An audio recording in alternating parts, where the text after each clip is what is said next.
സ്വർഗത്തിൽ എന്നൊക്കെ നിൽക്കുന്ന ഒരു പ്രാവശ്യം സേവിപ്പാൻ പറ്റിയ കർത്താവ് നമുക്ക് തന്നിരിക്കുന്ന വലിയ അവസരത്തെ ഓർത്ത് നമുക്ക് ദൈവത്തെ മഹത്വപ്പെടുത്തി സ്തുതിക്കുകയും ചെയ്യാം. കഴിഞ്ഞ ചില ആഴ്ചകളായിട്ട്, കഴിഞ്ഞ മാസവും ഒരു മാസമായിട്ട് നമുക്ക് യാഗങ്ങൾ, ദേവയാഗങ്ങൾ എന്ന വിഷയത്തെ ആസ്പദമാക്കി ആണ് ദേവദാസൻ നമ്മോട് സംസാരിച്ചുകൊണ്ടിരിക്കുന്നത്.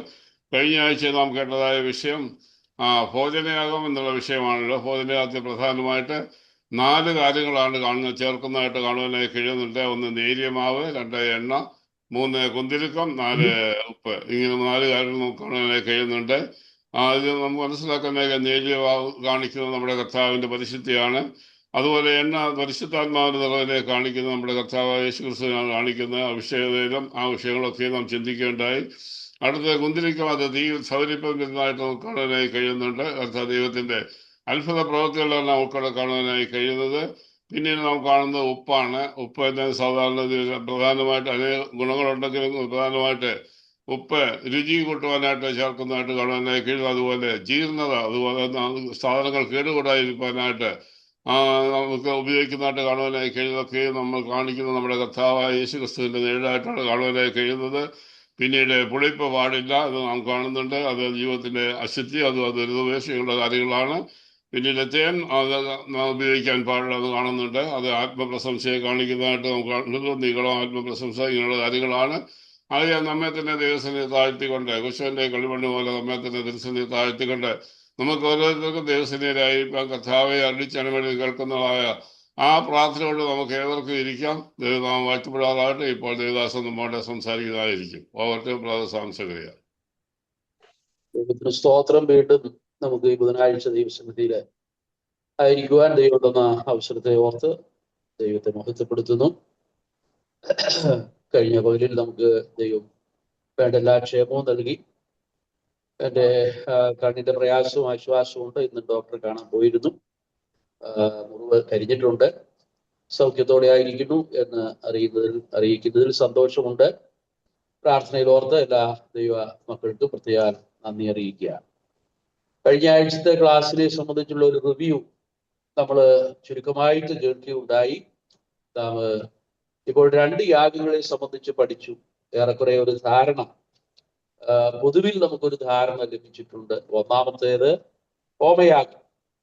ഹോമയാഗ മൃഗങ്ങളെ സംബന്ധിച്ചും അതിൽ അർപ്പിക്കേണ്ട പക്ഷികളെ സംബന്ധിച്ചും ഒക്കെ നമ്മൾ ചിന്തിക്കുകയുണ്ടായി. അത് പ്രഥമമായിട്ട് നമ്മുടെ കർത്താവിന്റെ യാഗത്തെയാണ് വ്യക്തമാക്കുന്നത് എന്ന് നാം ഓർക്കുകയുണ്ടായി. കർത്താവിന്റെ യാഗം എന്ന് പറയുന്നത് ദൈവത്തിന് സൗരഭ്യവാസനയായ വഴിപാടും യാഗവുമായിരുന്നു എന്നുള്ളതാണ് നമുക്ക് മനസ്സിലാക്കാൻ കഴിയുന്നത്. എഫേസ്യ ലേഖനം 5-ാം അധ്യായം 2-ാം വാക്യത്തിന്റെ അടിസ്ഥാനത്തിൽ നമുക്കത് മനസ്സിലാക്കാനായിട്ട് സാധിക്കും. അപ്പോൾ ഹോമയാഗം ദൈവത്തിന് സമ്പൂർണമായി സമർപ്പിച്ച കർത്താവായ യേശു ക്രിസ്തുവിനെയാണ്, സമ്പൂർണമായിട്ട് യാഗമായി സമർപ്പിച്ച കർത്താവിനെയാണ് പ്രഥമമായിട്ട് വ്യക്തമാക്കുന്നത്. എന്നാൽ രണ്ടാമതായിട്ട് നമ്മെ തന്നെ ദൈവത്തിന് സൗരഭ്യവാസനയായ വഴിപാട് യാഗവുമായി സമർപ്പിക്കേണ്ടതിന്റെ ആവശ്യകത കൂടെ ആ യാഗത്തിന്റെ പഠനത്തോടുള്ള ബന്ധത്തിൽ നമ്മെ ഓർപ്പിക്കുന്നു. രണ്ടാമത് ഭോജനയാഗത്തെ കുറിച്ചാണ് നമ്മൾ ചിന്തിച്ചത്. ഭോജനയാഗം നമ്മുടെ കർത്താവിന്റെ പരിശുദ്ധിയെ വ്യക്തമാക്കുന്നതാണ്.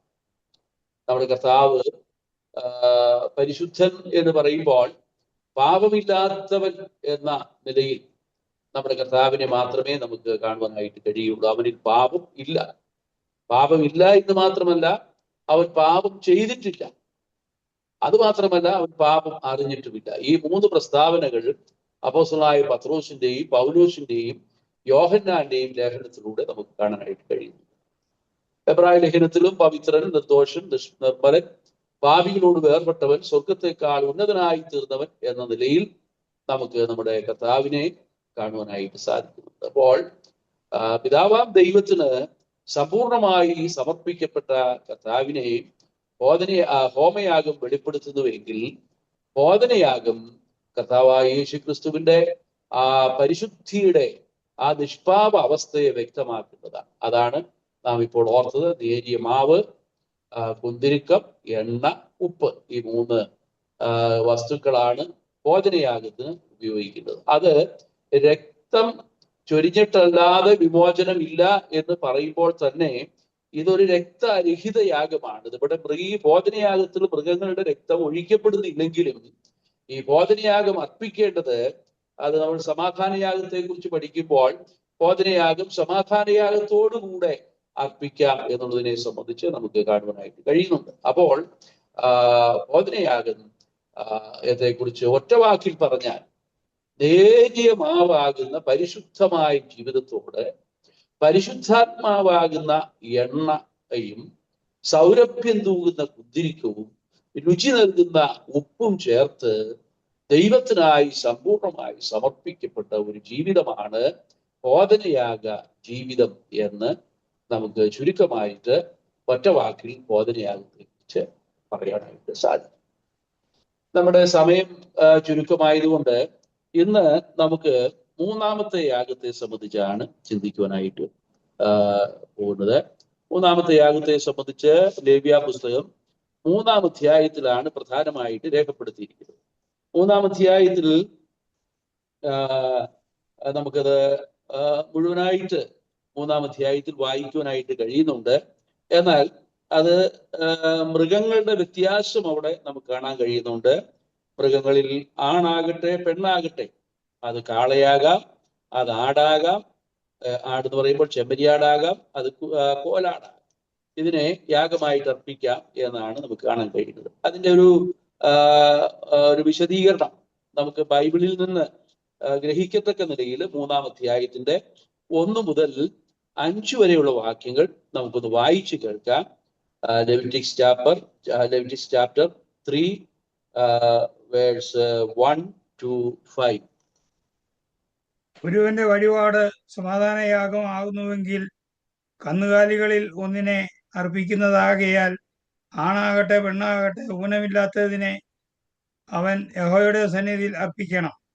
തൻ്റെ വഴിപാടിൻ്റെ തലയിൽ അവൻ കൈവച്ച് സമാഗമന കൂടാരത്തിൻ്റെ വാതിക്കൽ വെച്ച് അതിനെ അറുക്കണം. അഹറോന്റെ പുത്രന്മാരായ പുരോഹിതന്മാർ അതിൻ്റെ രക്തം യാഗപീഠത്തിന്മേൽ ചുറ്റും തളിക്കണം. അവൻ സമാധാനയാഗത്തിൽ നിന്ന് കുടൽ ഒന്നിരിക്കുന്ന മേധസ്സും കുടലിന്മേൽ ഇരിക്കുന്ന സകല മേധസ്സും മൂത്രപിണ്ഡം രണ്ടും അവയുടെ മേൽ കടിമ്പ്രദേശത്തുള്ള മേധസ്സും മൂത്രപിണ്ഡത്തോടുകൂടെ കരടിന്മേലുള്ള വവയും നീക്കി യഹോവയ്ക്ക് ദഹനയാഗമായി അർപ്പിക്കണം. അഹ്റോന്റെ പുത്രന്മാർ യാഗപീഠത്തിൽ തീയുടെ മേലുള്ള വിറകിന്മേൽ ഹോമയാഗത്തിന് മീതെ അത് ദഹിപ്പിക്കണം. അത് യഹോവയ്ക്ക് സൗരഭ്യവാസനയായ ദഹനയാഗം. അത് യഹോവയ്ക്ക് സൗരഭ്യവാസനയായ ദഹനയാഗം. അപ്പോൾ ഈ സമാധാനയാഗത്തെ സംബന്ധിച്ച് നമുക്ക് ഈ അധ്യായത്തിൽ മുഴുവൻ വാക്യങ്ങൾ ഏകദേശം ഒരുപോലെയാണ് 1 മുതൽ 17 വരെയുള്ള വാക്യങ്ങൾ രേഖപ്പെടുത്തിയിരിക്കുന്നത്. അതിന്റെ മൃഗങ്ങളുടെ കാര്യത്തിൽ മാത്രം അല്പം വ്യത്യാസം നമ്മൾ കാണുന്നുണ്ട്. അത് മാത്രമാണ് നമുക്ക് മനസ്സിലാക്കാൻ കഴിയുന്നത്. അത് തന്നെയല്ല, ഇതിന്റെ പ്രമാണം നമുക്ക് 7-ാം അധ്യായത്തിന്റെ 28 മുതൽ 38 വരെയുള്ള വാക്യങ്ങളിൽ കൂടെ നമുക്ക് ഗ്രഹിക്കുവാനായിട്ട് സാധിക്കും. ലേവ്യ പുസ്തകം 7-ാം അധ്യായത്തിന്റെ 28 മുതൽ ഉള്ള വാക്യങ്ങളിൽ നമുക്ക് ഈ സമാധാനയാഗത്തിന്റെ പ്രമാണം മനസ്സിലാക്കാനായിട്ട് സാധിക്കും. പീസ് ഓഫറിങ്, സമാധാനയാഗം. ഈ യാഗത്തിന്റെ പേര് സൂചിപ്പിക്കുന്നത് പോലെ തന്നെ നമുക്ക് ഇത് സമാധാനത്തെ ഉളവാക്കുന്ന ഒരു യാഗമായിട്ടാണ് നമുക്ക് മനസ്സിലാക്കാൻ കഴിയും. Peace offering. നമുക്കറിയാം, സമാധാനം നാം എഫേസ്യ ലേഖനത്തിൽ വായിക്കുന്നുണ്ട്. അവൻ നമ്മുടെ സമാധാനം. എഫേസ്യ ലേഖനം 2-ാം അധ്യായത്തിലാണ് നാം വായിക്കുന്നത്. അവൻ നമ്മുടെ സമാധാനം. അവൻ ഇരുപക്ഷത്തെയും ഒന്നാക്കി വേർപാടിന്റെ നടിച്ചുവർ ഇടിച്ചുകൾ നമ്മെ ദൈവത്തോട് നിരപ്പിച്ചു. യഹൂദനെന്നോ യവനെന്നോ വ്യത്യാസം കൂടാതെ നമ്മെ ദൈവത്തോട് നിരപ്പിച്ചു. ഈ സമാധാനയാഗത്തിന്റെ ആ വ്യവസ്ഥകളെ സംബന്ധിച്ച് അതിലേക്ക് പ്രവേശിക്കുന്നതിന് മുമ്പായിട്ട് ഞാൻ ഇതിന്റെ ഒരു ആത്മീയമായ പൊരുൾ നമുക്ക് ഒന്ന് ചിന്തിച്ചതിന് ശേഷം അതിന്റെ വിശദീകരണത്തിലേക്ക് പ്രവേശിക്കാം എന്ന് കരുതുകയാണ്. നമുക്കറിയാം, അവൻ നമ്മുടെ സമാധാനം എന്ന് പറയുമ്പോൾ എപ്പോഴാണ് സമാധാനമില്ലായ്മ ഉണ്ടാകുന്നത്? ഒരു ശത്രുത നിലനിൽക്കുമ്പോൾ അവിടെ സമാധാനം ഭഞ്ജിക്കപ്പെടുകയാണ്. ശത്രുത എവിടെയുണ്ടോ അവിടെ സമാധാനം, ശത്രുത എവിടെയുണ്ടോ അവിടെ യുദ്ധം. നമുക്കറിയാം, ഇപ്പോൾ ഇന്നത്തെ വാർത്ത നമ്മളൊക്കെ ശ്രദ്ധിക്കുകയുണ്ടായി. ഇറാനും അമേരിക്കയും തമ്മിൽ ഒരു വെടിനിർത്തലൊക്കെ ഒരു കരാറൊക്കെ ഉണ്ടായെങ്കിലും ഇന്ന് ആ കരാർ ലംഘിക്കപ്പെട്ടിരിക്കുകയാണ്. വീണ്ടും യുദ്ധസമാനമായ ഒരു അന്തരീക്ഷത്തിലേക്ക് കാര്യങ്ങൾ പ്രവേശിച്ചിരിക്കുകയാണ്. അപ്പോൾ അവിടെ സമാധാന ഉടമ്പടി ലംഘിക്കപ്പെട്ടു. സമാധാന ഉടമ്പടി ഇറാനും അമേരിക്കയുമായിട്ട് ചെയ്തിട്ട് അധികം ദിവസങ്ങളായില്ല, ചില മണിക്കൂറുകൾ, ചില ദിവസങ്ങളെ ആയിട്ടുള്ളൂ. അത് ലംഘിക്കപ്പെട്ടു. വീണ്ടും അസ്വസ്ഥതയിലേക്ക് പോവുകയാണ്. ലോകം ഉറ്റുനോക്കുകയാണ്. ഇനി എന്താണ് സംഭവിക്കുന്നത്? രണ്ടു കൂട്ടരും വിട്ടുമാറുന്ന അല്ലെങ്കിൽ പിന്മാറുന്ന ലക്ഷണമില്ല. അപ്പോൾ വീണ്ടും ഗുരുതരമായിട്ടുള്ള പ്രശ്നങ്ങളിലേക്ക് കാര്യങ്ങൾ നീങ്ങിക്കൊണ്ടിരിക്കുകയാണ്. അപ്പോൾ സമാധാനം ഇല്ലാത്ത ഒരവസ്ഥ, യുദ്ധസമാനമായ ഒരവസ്ഥ എപ്പോഴാണ്, ആരുമായിട്ടാണ് നമുക്ക് ഈ സമാധാനം ഇല്ലാതിരുന്നത് എന്ന് നമുക്ക് ചിന്തിക്കുന്നുണ്ട്. നിങ്ങളുടെ അകൃത്യങ്ങൾ അത്രേ നിങ്ങളെയും ദൈവത്തെയും തമ്മിൽ ഭിന്നിപ്പിച്ചിരിക്കുന്നത്. അപ്പോൾ അകൃത്യങ്ങൾ നിമിത്തമാണ് ദൈവത്തിന് നമ്മോട് ശത്രുത വെച്ച് പുലർത്തേണ്ട യാതൊരു കാര്യവുമില്ല. ദൈവം നമ്മുടെ ശത്രുവല്ല, ദൈവം നമ്മുടെ മിത്രമാണ്. എന്നാൽ ദൈവം എപ്പോഴാണ് നമ്മുടെ ശത്രുവായി അല്ലെങ്കിൽ ദൈവത്തിന് നമ്മോട് ശത്രുത ഉണ്ടാകുന്നത്? പാപം നിമിത്തമാണ്. പാപനിമിത്തം. നിങ്ങളുടെ അകൃത്യങ്ങൾ യെശയ്യാപ്രവചനം 52-ാം അധ്യായത്തിന്റെ പ്രാരംഭ വാക്യത്തിൽ നമുക്ക് കാണുന്നുണ്ട്. നിങ്ങളുടെ അകൃത്യങ്ങൾ അത്രേ നിങ്ങളെയും ദൈവത്തെയും തമ്മിൽ ഭിന്നിപ്പിച്ചിരിക്കുന്നത്. അപ്പൊ അകൃത്യങ്ങൾ നിമിത്തം ദൈവത്തിൽ നാം വിദൂരതയിലായി. ആദം ഹവ്വമാര് പാപം ചെയ്തപ്പോൾ ദൈവം അവരെ ആക്കിയ സ്ഥാനത്ത് കാണാതെ വന്നപ്പോൾ ദൈവം അവരെ തേടി ചെല്ലുകയാണ്. മനുഷ്യ, നീ എവിടെയെന്ന് ചോദിക്കുകയാണ്. അവർ ഭയപ്പെട്ട് മരത്തിന്റെ മറവിൽ ഒളിച്ചിരിക്കുകയാണ്. ഞാൻ നിന്നോട് തിന്നരുത് എന്ന് കൽപ്പിച്ച വൃക്ഷഫലം നീ തിന്നുവോ? അപ്പോൾ അവര് ദൈവത്തെ നിന്ന് സമാധാനം നഷ്ടപ്പെട്ട് ഭയപ്പെട്ട് ദൈവത്തിൽ നിന്ന് മറഞ്ഞിരിക്കുവാൻ ശ്രമിക്കുന്ന മനുഷ്യനെയാണ് നമുക്ക് കാണാനായിട്ട് കഴിയുന്നത്. പാപത്തിന്റെ പരിണിത ഫലമാണ്. എന്നാൽ നമ്മുടെ കർത്താവായ യേശുക്രിസ്തു മുഖാന്തരം നമുക്ക് ദൈവത്തോട് സമാധാനം ഉണ്ടാകത്തക്ക നിലയിൽ, ദൈവത്തോട് നിരപ്പ് പ്രാപിക്കത്തക്ക നിലയിൽ, നമ്മുടെ ശത്രുത അവസാനിക്കത്തക്ക നിലയിൽ കാൽവരിയിലെ ക്രൂശിൽ നമ്മുടെ കർത്താവ് നമ്മുടെ പാപങ്ങൾക്ക് പരിഹാരം വരുത്തേണ്ടതിന് നമുക്ക് വേണ്ടി യാഗമായി തീർന്ന ആ കാര്യത്തെയാണ് നമ്മുടെ സമാധാനത്തിനായുള്ള ശിക്ഷ അവന്റെ മേലായി. 53-ാം അധ്യായം, യെശയ്യാപ്രവചനം 53-ാം അധ്യായം നമ്മുടെ കർത്താവിന്റെ കാൽവരി മരണത്തെ, യേശുക്രിസ്തുവിന്റെ ആ യാഗമരണത്തിന് ഏതാണ്ട് 700-ൽ പരം വർഷങ്ങൾക്ക് മുമ്പ് യെശയ്യാപ്രവാചകൻ പ്രവചിച്ച കാര്യമാണ്. നമ്മുടെ സമാധാനത്തിനായുള്ള ശിക്ഷ അവന്റെ മേലായി. നമ്മുടെ അതിക്രമങ്ങൾ നിമിത്തം തകർന്നും നമ്മുടെ അകൃത്യങ്ങൾ നിമിത്തം മുറിവേറ്റുമിരിക്കുന്നു. നമ്മുടെ സമാധാനത്തിനായുള്ള ശിക്ഷ അവന്റെ മേലായി. അവന്റെ അടിപ്പിടലുകളാൽ നമുക്ക് സൗഖ്യം വന്നിരിക്കും. വളരെ കൃത്യമായിട്ട് യെശയ്യാപ്രവചനം 53-ാം അധ്യായം നമ്മുടെ കർത്താവിന്റെ കാൽവരി മരണത്തെ വ്യക്തമാക്കുന്ന ഒരു അധ്യായമാണ്. പ്രവചന ദൃഷ്ടിയാൽ യെശയ്യാവ് ആ കാര്യം അപ്പോൾ നടക്കുന്നത് പോലെ, ഒരു സ്ക്രീനിൽ കാണുന്നത് പോലെ കണ്ടുകൊണ്ട് യെശയ്യാവ് ആ കാര്യം രേഖപ്പെടുത്തിയിരിക്കുകയാണ്. അക്ഷരപ്രകാരം സംഭവിച്ചതായിട്ട് നമുക്ക് നമ്മുടെ സമാധാനത്തിനായുള്ള ശിക്ഷ. അവൻ നമ്മുടെ സമാധാനം. അവൻ ഇരുപക്ഷത്തെയും ഒന്നാക്കി. ആരാണ് ഈ ഇരുപക്ഷം? ഇരുപക്ഷം എന്ന് പറയുന്നത് ഒന്നാമത് യഹൂദനെയാണ് അതിലൊരു പക്ഷം എന്ന് പറയുന്നത്. മറുപക്ഷം എന്ന് പറയുന്നത്, അല്ലെങ്കിൽ അതിനോട് ചേർന്ന് ഇരുപക്ഷം എന്ന് പറയുമ്പോൾ യഹൂദനും യവനനും. യഹൂദന് എന്ത് വിശേഷത? റോമാലേഖനം നാം പഠിക്കുമ്പോൾ നമുക്ക് മനസ്സിലാക്കാൻ കഴിയും. യഹൂദന് എന്ത് വിശേഷത? ഒരു വിശേഷതയുമില്ല. യവനൻ എന്ത് വിശേഷത? യഹൂദനും യവനനും ഒരുപോലെ അവരെ പാപത്തിന് കീഴെ അടച്ചു കളഞ്ഞിരിക്കുക. എല്ലാവരും പാപം ചെയ്ത് ദൈവതേജസ് നഷ്ടപ്പെട്ടവരായി തീർന്നിരിക്കുകയാണ്. അങ്ങനെ പാപം ചെയ്ത് ദൈവതേജസ് നഷ്ടപ്പെട്ട മനുഷ്യരെ ദൈവത്തോട് നിരപ്പിച്ച് സമാധാനമുള്ളവരാക്കി തീർക്കുന്ന ദൈവപ്രവൃത്തി നമുക്ക് കാൽവരിയിലെ ക്രൂശിൽ കാണുവാനായിട്ട് സാധിക്കും. അവൻ നമ്മുടെ സമാധാനം. നാം ഈ സമാധാനത്തെ സംബന്ധിച്ച് ചിന്തിക്കുമ്പോൾ സമാധാനത്തിന്റെ 3 മുഖങ്ങൾ നമുക്ക് ഓർക്കുവാനായിട്ട് സാധിക്കും. ഈ സമാധാനത്തിന്റെ 3 മുഖങ്ങൾ എന്ന് പറയുന്നത് ഞാൻ ഒരു നിലയിൽ പറഞ്ഞാൽ, നമുക്കറിയാം നാം സമാധാനമില്ലാത്തവരാണ്. എന്നാൽ ആയിരുന്നു അങ്ങനെ സമാധാനമില്ലാത്തവർക്ക് ദൈവത്തിൽ നിന്നുള്ള സമാധാനം നമുക്ക് ലഭിക്കണം. ദൈവത്തിൽ നിന്നുള്ള സമാധാനം.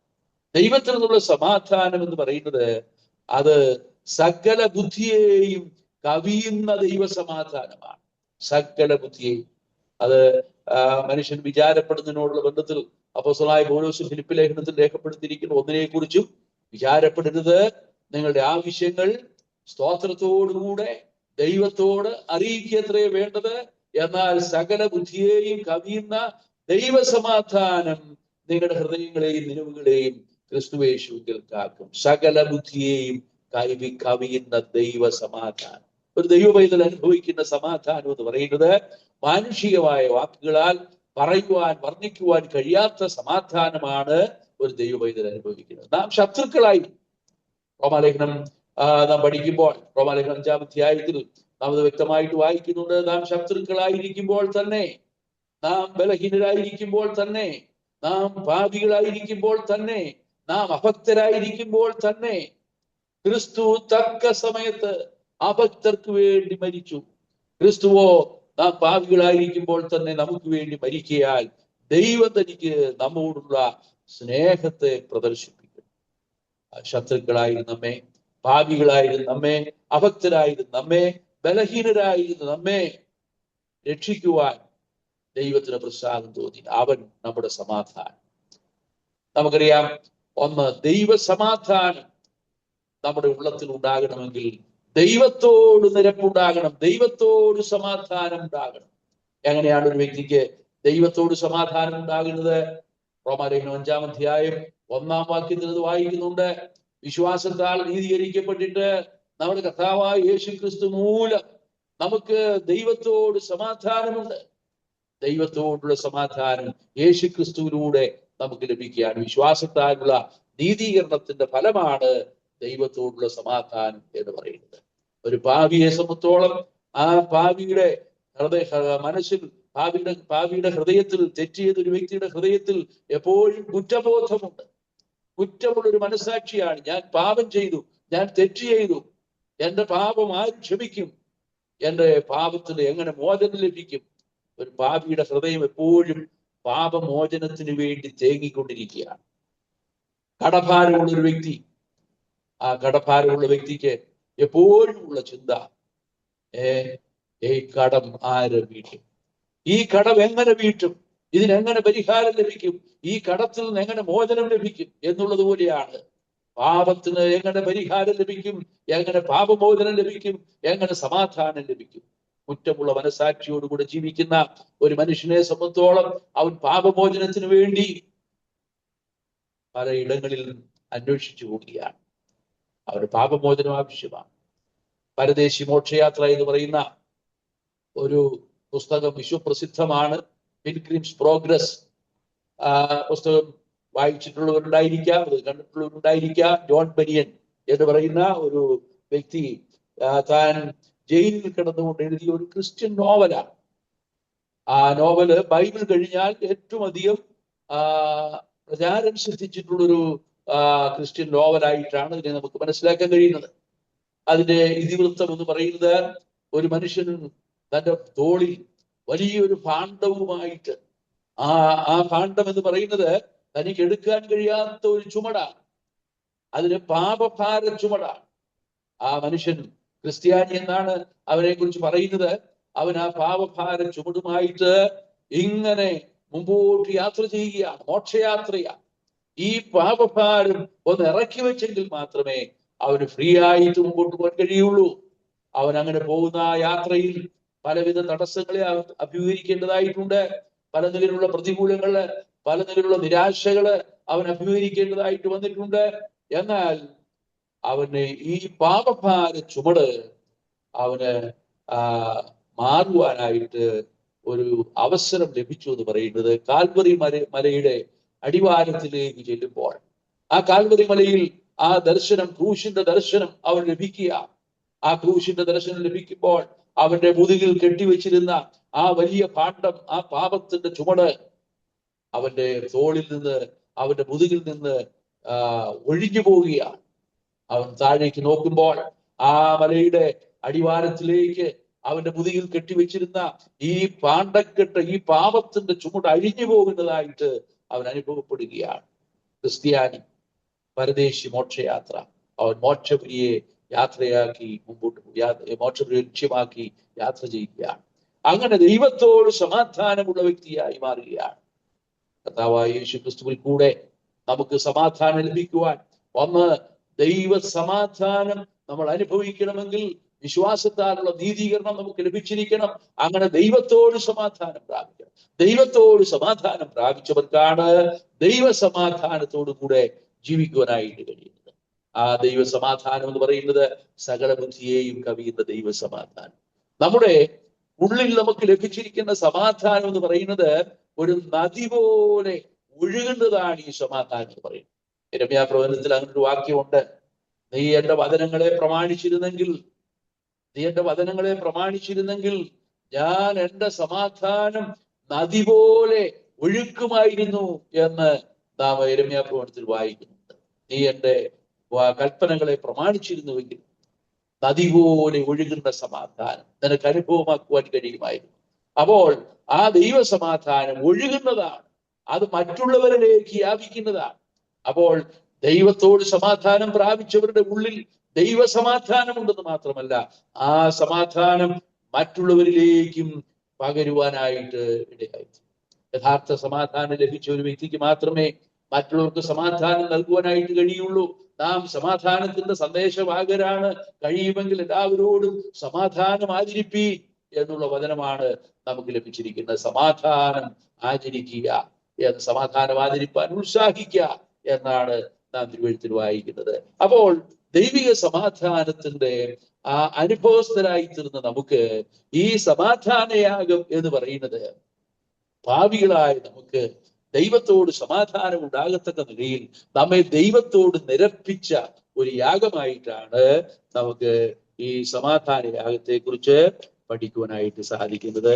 ഇനി നമുക്ക് അതിന്റെ വിശദാംശങ്ങളിലേക്ക് പ്രവേശിക്കാം.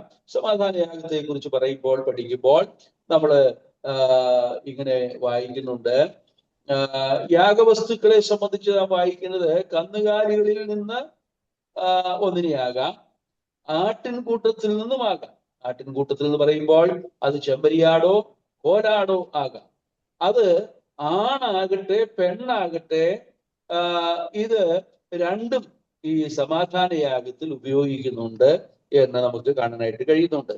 ഒരുവന്റെ വഴിപാട് സമാധാന യാഗമാകുന്നുവെങ്കിൽ കന്നുകാലികളിൽ ഒന്നിനെ അർപ്പിക്കുന്നതായാൽ ആണാകട്ടെ പെണ്ണാകട്ടെ ഊനമില്ലാത്തതിനെ അവനെ യഹോവയുടെ സന്നിധിയിൽ അർപ്പിക്കണം. ഇവിടെ അവൻ അതിനെ അർപ്പിക്കണം. നാം ഹോമയാഗത്തോടുള്ള ബന്ധത്തിൽ നാം ആ കാര്യം ചിന്തിക്കുകയുണ്ടായി. അവൻ അതിനെ അർപ്പിക്കണം. ഈ വാക്ക് ഈ അധ്യായത്തിൽ ആവർത്തിച്ചു പറയുന്നുണ്ട്. അവൻ അതിനെ അർപ്പിക്കണം. 1-ാം വാക്യത്തിലുണ്ട്, 4-ാം വാക്യത്തിലുണ്ട്, 6-ാം വാക്യത്തിലുണ്ട്, 7, 10, 12, 15 വാക്യങ്ങളിലൊക്കെ നമുക്കിത് കാണാൻ കഴിയുന്നുണ്ട്. അത് അവൻ തന്നെ അർപ്പിക്കണം. ആരാണ് സമാധാനം ആഗ്രഹിച്ച് കടന്നു വരുന്നത്, ആ വ്യക്തി തന്നെ അർപ്പിക്കണം എന്നുള്ളതാണ്. സ്വന്തം കയ്യാൽ എന്ന് ഉപയോഗിച്ചിരിക്കുന്നത് ഇവിടെ നമുക്ക് ഓർക്കുവാനായിട്ട് സാധിക്കും. സ്വന്തം കയ്യാൽ. അപ്പോൾ സമാധാനയാഗത്തെ അർപ്പിക്കുന്നത് കൊണ്ടുവന്നിരിക്കുന്ന ആ വ്യക്തി തന്നെയാണ് അത് അർപ്പിക്കേണ്ടത്. ഇത് നമ്മളൊരു സാദൃശ്യമായിട്ട് നമുക്ക് ചിന്തിക്കാനായിട്ട് സാധിക്കും. അവനവൻ എന്നുള്ള ആ പദപ്രയോഗം നമുക്കറിയാം. യോഹന്നാന്റെ സുവിശേഷം 1-ാം അധ്യായം 12-ാം വാക്യത്തിൽ നാം വായിക്കുന്നത്, അവൻ സ്വന്തത്തിലേക്ക് വന്നു, സ്വന്തമായവർ അവനെ കൈക്കൊണ്ടില്ല. അവനെ കൈക്കൊണ്ട് അവന്റെ നാമത്തിൽ വിശ്വസിക്കുന്ന ഏവർക്കും, ആര് യേശു ക്രിസ്തുവിന്റെ നാമത്തിൽ വിശ്വസിക്കുന്നുവോ, ആര് യഥാർത്ഥമായിട്ട് സമാധാനത്തിന് വേണ്ടി ആഗ്രഹിക്കുന്നുവോ, ആ വ്യക്തിക്ക് സമാധാനം. കാലൂരിലേക്ക് അടുത്തു വരുന്ന ഒരു വ്യക്തിക്ക് ആ വ്യക്തി തന്നെ അടുത്തു വന്നേ മതിയാകുള്ളൂ. മറ്റാരും ആ വ്യക്തിക്ക് പകരം അടുത്തു വരാൻ കഴിയില്ല. പിതാവിന് പകരം മക്കൾ അടുത്ത് ചെന്നാൽ സാധ്യമല്ല. ഭാര്യയ്ക്ക് പകരം ഭർത്താവ് അടുത്ത് ചെന്നാൽ സാധ്യമല്ല. ഒരു പകരക്കാരനെ അവിടെ ആവശ്യമില്ല. അവരവർ തന്നെ വന്നേ മതിയാകുള്ളൂ. ആര് പാപം ചെയ്തുവോ ആ വ്യക്തി തന്നെ കടന്നു വരണം. ആർക്ക് രക്ഷ ആവശ്യമുണ്ടോ ആ വ്യക്തി തന്നെ കടന്നു വരണം. അതുകൊണ്ട് അവൻ അതിനെ അർപ്പിക്കണം എന്നുള്ള വാക്ക് നമുക്ക് കാണുവാൻ കഴിയുന്നുണ്ട്. അത് മാത്രമല്ല, അവൻ തന്റെ വഴിപാടിന്റെ തലയിൽ കൈവയ്ക്കണമെന്നും ഈ സമാധാനയാഗത്തിന്റെ പ്രമാണത്തിന് നമുക്ക് കാണാൻ കഴിയുന്നുണ്ട്. 3-ാം അധ്യായത്തിന്റെ 2-ാം വാക്യത്തിൽ നിന്ന് കാണുന്നുണ്ടല്ലോ, തന്റെ വഴിപാടിന്റെ തലയിൽ അവൻ കൈവച്ച് സമാഗമന കൂടാരത്തിന്റെ വാതിൽക്കൽ വെച്ച് അതിനെ അറുക്കണം. സമാഗമന കൂടാരത്തിന്റെ വാതിൽക്കൽ വെച്ച് അവൻ അതിന്റെ തലയിൽ കൈവച്ച് അർപ്പിക്കണം. ഇത് നമുക്കറിയാം, നമ്മുടെ കർത്താവായ യേശുക്രിസ്തു നമ്മെ സ്നേഹിച്ച് നമുക്ക് വേണ്ടി തന്നെത്താൻ ഏൽപ്പിച്ചു കൊടുത്ത ആ കർത്താവിനെ നമുക്ക് ഇവിടെ കാണുവാനായിട്ട് സാധിക്കും. ഗലാത്യലേഖനം 2-ാം അധ്യായം 20-ാം വാക്യത്തിൽ നമുക്കത് കാണാൻ കഴിയുന്നുണ്ട്. ഞാൻ ഇതാ ക്രിസ്തുവിനോടുകൂടെ ക്രൂശിക്കപ്പെട്ടിരിക്കുന്നു, ഇപ്പോൾ ഞാൻ ജഡത്തിൽ ജീവിക്കുന്നതോ എനിക്ക് വേണ്ടി തന്നെത്താൻ ഏൽപ്പിച്ചു കൊടുത്ത ദൈവപുത്രനുള്ള വിശ്വാസത്താൽ അത്രേ. നമ്മുടെ കർത്താവായ യേശു ക്രിസ്തു കാൽവരിയിലേക്ക് നടന്നു നീങ്ങുന്നത് തന്നെത്താൻ വഴിപാടും യാഗവുമായി അർപ്പിക്കുവാൻ വേണ്ടിയാണ്. അവന്റെ വഴിപാടിന് തലയിൽ കൈവയ്ക്കണം. അവന്റെ ആ നിലയിൽ നമുക്ക് തന്നെത്താൻ ഏൽപ്പിച്ചു കൊടുത്ത കർത്താവിനെ നമുക്ക് അവിടെ കാണുവാനായിട്ട് സാധിക്കുന്നു. 3-ാം അധ്യായത്തിന് 2-ാം വാക്യത്തിലും 8-ാം വാക്യത്തിലും 13-ാം വാക്യത്തിലും അവൻ അതിനെ അറുക്കണം എന്ന് വായിക്കുന്നുണ്ട്. 5 കാര്യങ്ങളാണ് ഇവിടെ ഇതിന്റെ വ്യവസ്ഥകളായിട്ട് നമുക്ക് കാണാൻ കഴിയുന്നത്. 1, അവൻ അതിനെ അർപ്പിക്കണം. 2, അവൻ തന്റെ വഴിപാടിന്റെ തലയിൽ അവൻ കൈവയ്ക്കണം. 3, അവൻ അതിനെ അറുക്കണം. 2-ാം വാക്യത്തിലും 8-ാം വാക്യത്തിലും 13-ാം വാക്യത്തിലും വായിക്കുന്നുണ്ട് അവൻ അതിനെ അറുക്കണം. അത് മാത്രമല്ല, 3-2 നാം വായിക്കുന്നത് രക്തം യാഗപീഠത്തിന്റെ ചുറ്റും തളിക്കണം. തലയിൽ കൈവച്ച് സമാഗമന കൂടാരത്തിന്റെ വാതിൽക്കൽ വെച്ച് അതിനെ അറുക്കണം. അഹരോന്റെ പുത്രന്മാരായ പുരോഹിതന്മാർ അതിന്റെ രക്തം യാഗപീഠത്തിന്മേൽ ചുറ്റും തളിക്കണം. അത് മാത്രമല്ല, പിന്നീട് നാം വായിക്കുന്നത് അതിന്റെ 5-ാമത്തെ വിവരം, അഹരോന്റെ പുത്രന്മാർ യാഗപീഠത്തിന്മേൽ അത് ദഹിപ്പിക്കണം. അതിന്റെ 3 മുതൽ 5 വരെയുള്ള വാക്യങ്ങളിൽ നമുക്കത് കാണാനായിട്ട് സാധിക്കുന്നുണ്ട്. 5-ാം വാക്യത്തിൽ അഹരോന്റെ പുത്രന്മാർ യാഗപീഠത്തിൽ തീയുടെ മേലുള്ള വിറകിന്മേൽ ഹോമയാഗത്തിന്മീതെ അത് ദഹിപ്പിക്കണം. അത് യഹോവയ്ക്ക് സൗരഭ്യവാസനയായ ദഹനയാകും. ഇതേ ക്രമം തന്നെയാണ് താഴോട്ടുള്ള ഭാഗങ്ങളിൽ നമുക്ക് ആടിനെ സംബന്ധിച്ചും ചെമ്മരിയാടിനെ സംബന്ധിച്ചും കോലാടിനെ സംബന്ധിച്ചും വായിക്കാൻ കഴിയുന്നത്. അപ്പോൾ ഈ യാഗത്തിന്റെ യാഗവിധം നമുക്ക് ഈ നിലയിൽ കാണുവാനായിട്ട് സാധിക്കും. ഇനി നമുക്ക് ഇതിന്റെ ആത്മീയമായ ചില ചിന്തകൾ, ഇതിന്റെ പ്രമാണം നമ്മൾ ചിന്തിക്കുമ്പോൾ അത് നമുക്ക് വ്യക്തമായിട്ട് മനസ്സിലാക്കാനായിട്ട് സാധിക്കും. ഇവിടെ നമുക്ക് കാണാൻ കഴിയുന്നത് ലേവ്യ പുസ്തകം 7-ാം അധ്യായം 25-ാമത്തെ വാക്യം നമുക്കൊന്ന് വായിച്ചു കേൾക്കാം.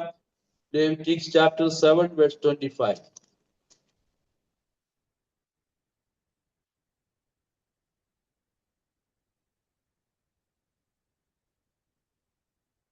ഏഴിന്റെ 25.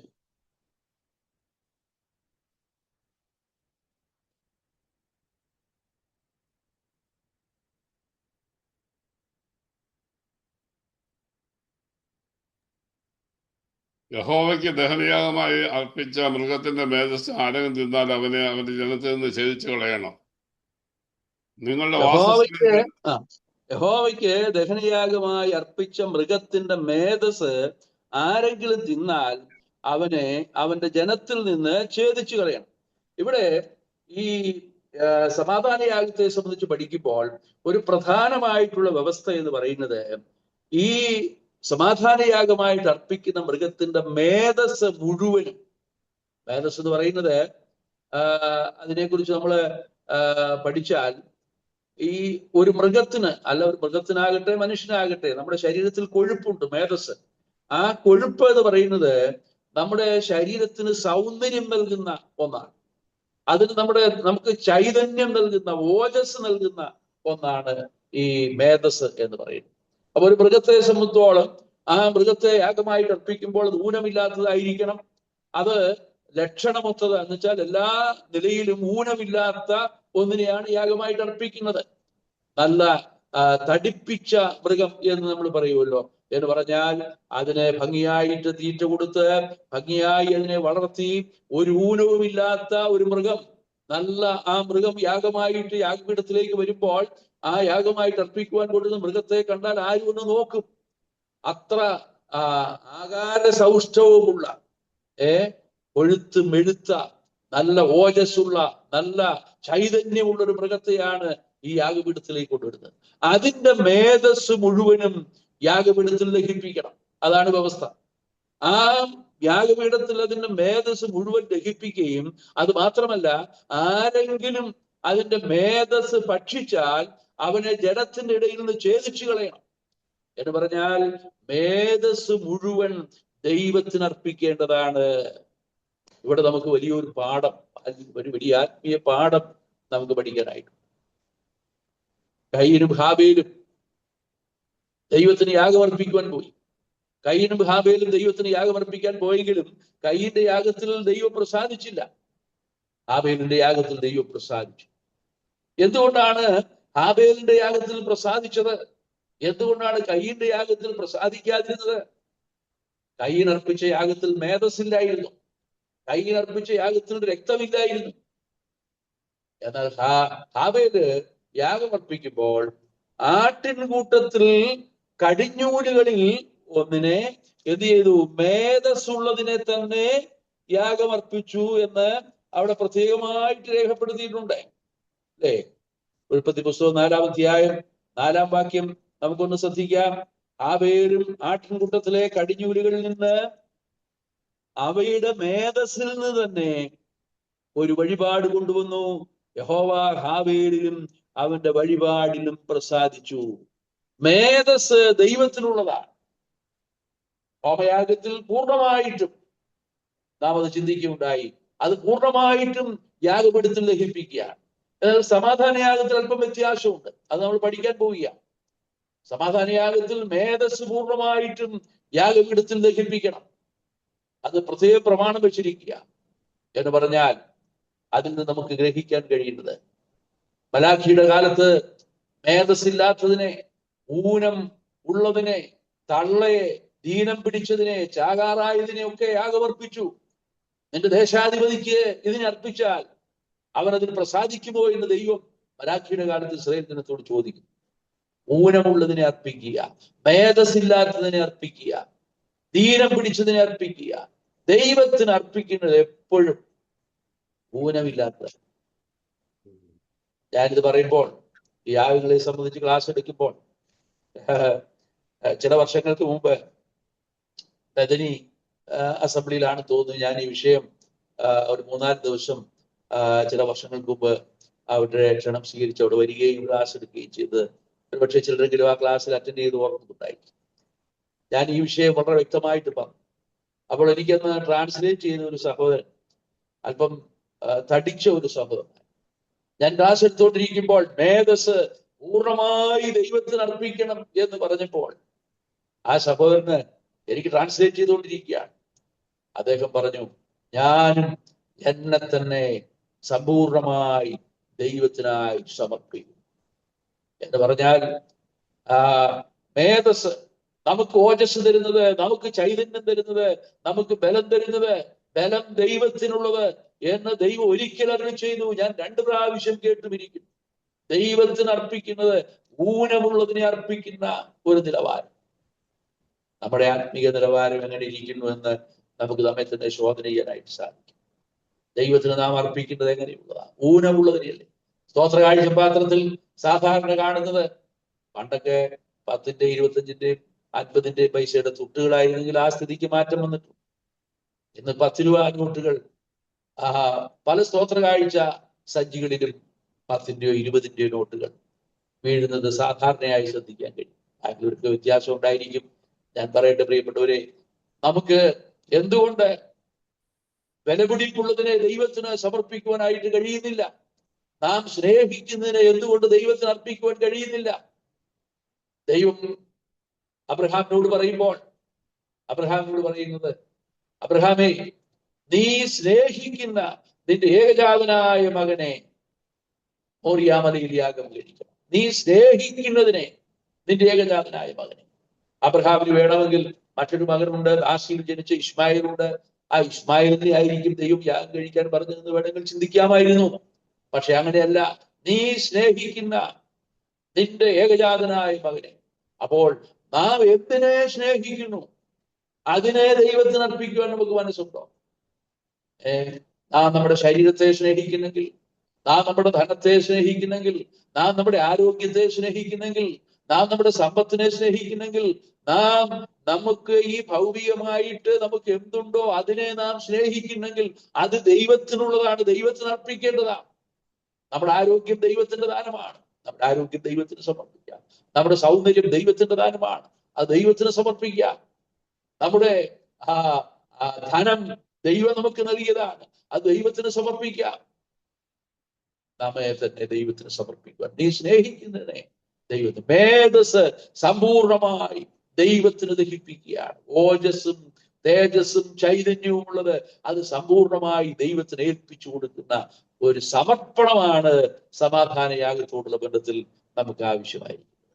അപ്പോൾ മേധസ് യഹോവയ്ക്കുള്ളതാണ്, ദൈവത്തിന് അർപ്പിക്കേണ്ടത് ഏറ്റവും ശ്രേഷ്ഠമായതായിരിക്കും. നമുക്ക് വേണ്ടാത്തതിനെ ദൈവത്തിന് അർപ്പിക്കുകയല്ല, നമുക്ക് ആവശ്യമുള്ളതിനെ, നാം സ്നേഹിക്കുന്നതിനെ തന്നെ ദൈവത്തിന് അർപ്പിക്കുന്ന, അതാണ് ദൈവം പ്രസാദിക്കുന്ന യാഗം. അവയെ മേധസ്സിൽ നിന്നുള്ളത് ദൈവത്തിന് അർപ്പിച്ചു എന്നാണ് നാം വായിക്കുന്നത്. മാത്രമല്ല ഈ യാഗത്തോടുള്ള ബന്ധത്തില് നമുക്ക് കാണാൻ കഴിയുന്നത്, അതിന്റെ 7-ാം അധ്യായത്തിൽ തന്നെ നമുക്ക് കാണാനായിട്ട് സാധിക്കുന്നുണ്ട്. നെഞ്ചും മേധസ്സും നീരാജനം ചെയ്യണം. നെഞ്ചും മേധസ്സും നീരാജനം ചെയ്യണം. അവിടെ വായിക്കുന്നത് 7-ാം അധ്യായത്തിലേക്ക് നമുക്ക് കടന്നു വരാം. അതിന്റെ 30 മുതലുള്ള വാക്യങ്ങൾ നമുക്ക് നോക്കാം. 7-ാം അധ്യായത്തിന്റെ 30 മുതലുള്ള വാക്യങ്ങൾ. സ്വന്തം കയ്യാൽ അവൻ അത് യഹോവയുടെ ദഹനയാഗമായി കൊണ്ടുവരണം. യഹോവയുടെ സന്നിധിയിൽ നീരാജനാർപ്പണമായി നീരാജനം ചെയ്യേണ്ടതിന് നെഞ്ചോടുകൂടെ മേധസ്സും കൊണ്ടുവരണം. പുരോഹിതൻ മേധസ് യാഗപീഠത്തിന്മേൽ ദഹിപ്പിക്കണം. എന്നാൽ നെഞ്ച് അഹരോനും പുത്രന്മാർക്ക് വിരിക്കണം. നിങ്ങളുടെ സമാധാനയാഗങ്ങളിൽ വലത്തെ കൈക്കുറക് ഉദർച്ചാർപ്പണത്തിനായി നിങ്ങൾ പുരോഹിതന്റെ പക്കൽ കൊടുക്കണം. അഹരോന്റെ പുത്രന്മാരിൽ സമാധാനയാഗങ്ങളുടെ രക്തവും മേധസ്സും അർപ്പിക്കുന്നവന് തന്നെ വലത്തെ കൈക്കുറക് ഓഹരിയായിരിക്കണം. നെഞ്ചും മേധസ്സും നീരാജനം ചെയ്യണം. എന്താ ഈ നീരാജനം ചെയ്യാന്ന് പറഞ്ഞാൽ? നമുക്കറിയാം, ആദ്യഫലക്കെട്ട് നീരാജനം ചെയ്യുന്നതിനെ സംബന്ധിച്ച് ആദ്യഫല പെരുന്നാളിനെ സംബന്ധിച്ച് നാം പഠിക്കുമ്പോൾ, പെരുന്നാളുകളെ സംബന്ധിച്ച് പഠിക്കുമ്പോൾ നമുക്കത് മനസ്സിലാക്കാൻ കഴിയും. ആദ്യഫലക്കെട്ട് ദൈവസന്നിധിയിൽ നീരാജനം ചെയ്യുക. ഇസ്രായേൽ ജനം മരുഭൂമിയിൽ കൂടെ യാത്ര ചെയ്തു.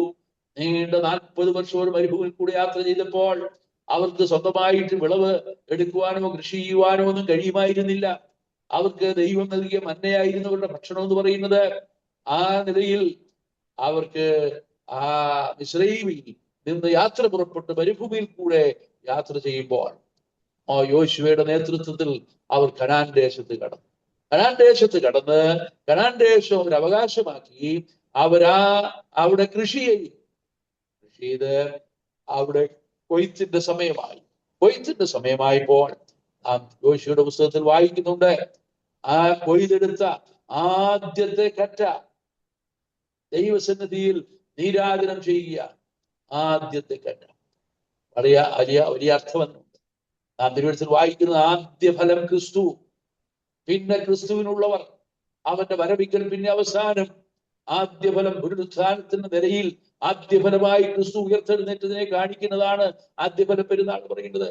ഈ ആദ്യഫല പെരുന്നാളിൽ ആ കൊയ്ത്ത്, വലിയൊരു കൊയ്ത്ത് ഇനിയും സംഭവിക്കുവാനുണ്ട്. എന്നാൽ ആദ്യഫലമായി ക്രിസ്തു ഉയർത്തെഴുന്നേറ്റു. അത് ദൈവസന്നിധിയിൽ ഉയർത്തി വീശുക. കിഴക്കോട്ടും പടിഞ്ഞാറോട്ടും തെക്കോട്ടും വടക്കോട്ടും ഇങ്ങനെ ഉയർത്തി വീശുകയാണ്. അവ എല്ലാവരും ആ കറ്റ കാണുകയാണ്. വലിയൊരു കൊയ്ത്ത് ഇനി വരാൻ പോവുക. ഉയർത്തി വീശുകയാണ്.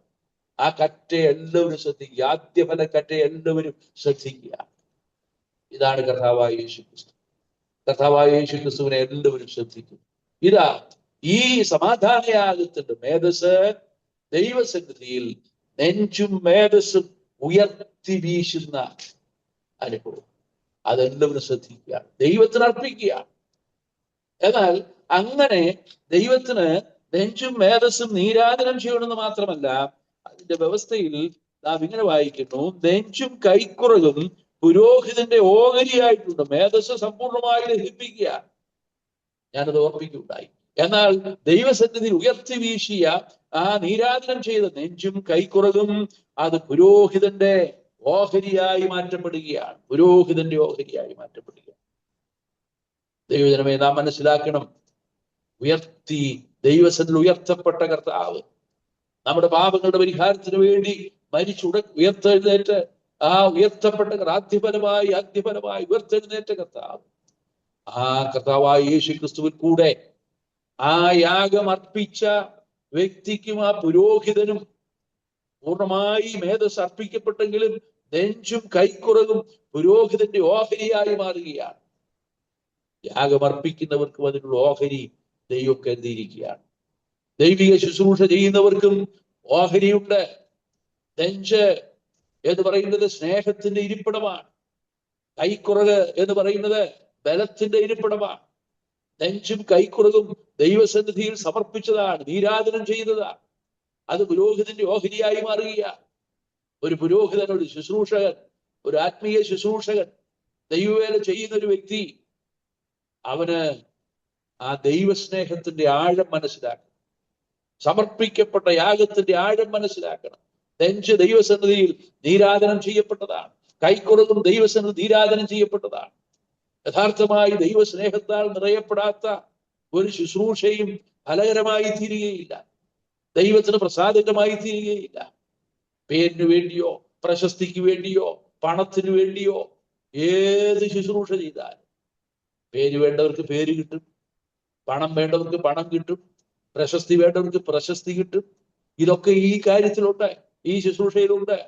എന്നാൽ പേരോ പണമോ പ്രശസ്തിയോ തങ്ങളുടേതായിരിക്കുന്ന വലിപ്പമോ ഒന്നും കാണിക്കാതെ ദൈവസ്നേഹത്താൽ നിറയപ്പെട്ട് നെഞ്ചും കൈക്കുറകും ദൈവസന്നിധിയിൽ ഉയർത്തി വീശി ദൈവസന്നിധിയിൽ സമ്പൂർണമായി സമർപ്പിക്കപ്പെട്ട് ആ നിലയിൽ ദൈവസ്നേഹത്തിന്റെ ആഴം മനസ്സിലാക്കിയിട്ട് ദൈവിക ശുശ്രൂഷ ചെയ്യുമ്പോൾ അത് ഫലകരമായി തീരുമെന്നുള്ളതിന് സംശയം.